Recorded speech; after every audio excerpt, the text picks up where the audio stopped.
Water-rich Lesotho is keeping thirsty South Africa alive, but the tiny landlocked country is paying a high price for it.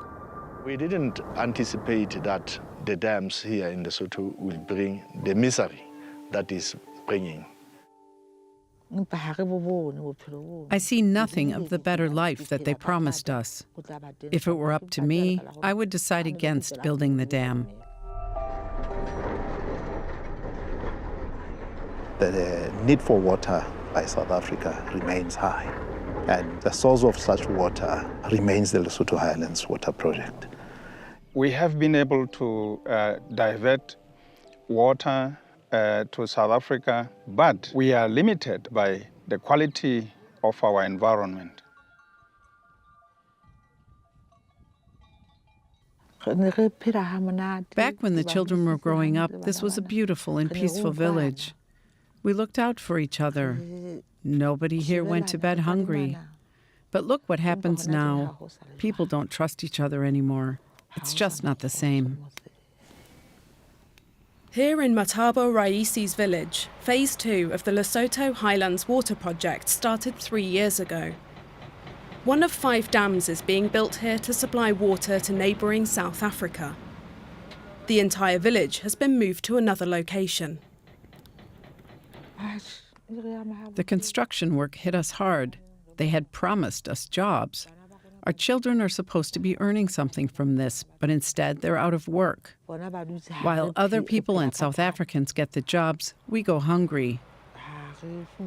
They also took our fields. The cornfields and grazing land now house construction workers. Far from leading to greater prosperity, the dam has brought misery for residents, driving 8,000 people from their homes. The water will flow to South Africa's financial hub Johannesburg, 400 kilometres away. For the 16 million people in the city and surrounding province, Lesotho's dams are vital and already provide 60% of their water. Since the project is financed with South African taxpayers' money, Julius Kleinhans has been monitoring it for a long time.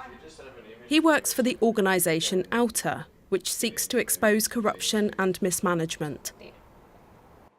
Urbanisation is taking place, and future development and expansion of business needs more water. And the problem is we're only very limited to the water that we have in South Africa. We don't have innovative technologies and circulated infrastructure yet to recycle water. And currently we highly rely on the Lesotho Islands Phase 2 scheme to provide future demands. It's one of the largest infrastructure projects in Africa and is supposed to benefit both sides. South Africa pays Lesotho nearly 70 million euros a year for the water, and Lesotho uses the dams to generate electricity for its population. The local project manager from the Lesotho Highlands Authority tells us that in 5 years' time, the dam wall will stand right here. 5,000 hectares of land will then be flooded. As we are all aware, this kind of projects would have social impacts and environmental impacts.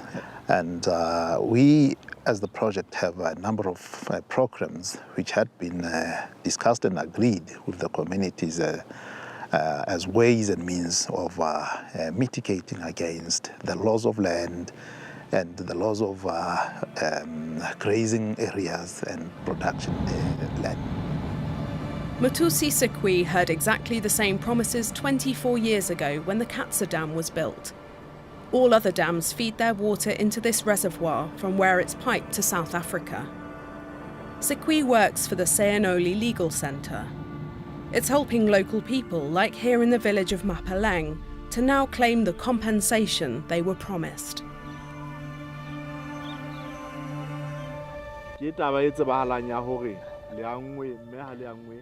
As everyone knows, you were severely impacted by the construction of the dam. Your rights have been trampled on, and we all know why your water springs have run dry.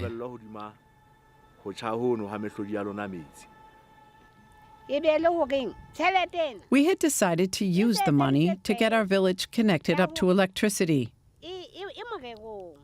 But the Development Authority has done nothing.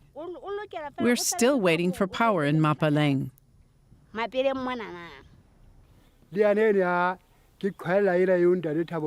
They also promised us compensation for the loss of our homeland and the pain we had because of the resettlement. Some people here got injured during the move, but to this day, we have not received anything. The project was conceived by two undemocratic governments of South Africa, apartheid regime and the military regime in Lesotho. Those governments did not have mandate from the people. There is a need for the review of this treaty. The project is also threatened by massive soil erosion. The construction of the dams, along with overgrazing and climate change, mean that more and more soil is being eroded by the rain and ends up in rivers as sediment. In many places, only bare rock remains. Taole Tisele is a consultant for a national project that aims to protect Lesotho's rivers. Workers here are building low walls into the hillside to reduce the speed and force of rainwater runoff and prevent erosion. They also remove invasive shrubs that would otherwise wipe out endemic plants whose roots help to keep the soil in place. With the current erosion, the life of such dams would be fairly compromised, the lifetime, because in no time they will be more full of sediment than water. So this would be lost investment. And therefore, we depend largely on biodiversity, the type of biodiversity that enables infiltration of water. Our original idea was to bring down here, which is this empty space. If we were to wait for 10 more years, there will be time where we would simply not be able to produce anything, and then we become a failed state. In my opinion, we are at the brink of saving this or letting it fall.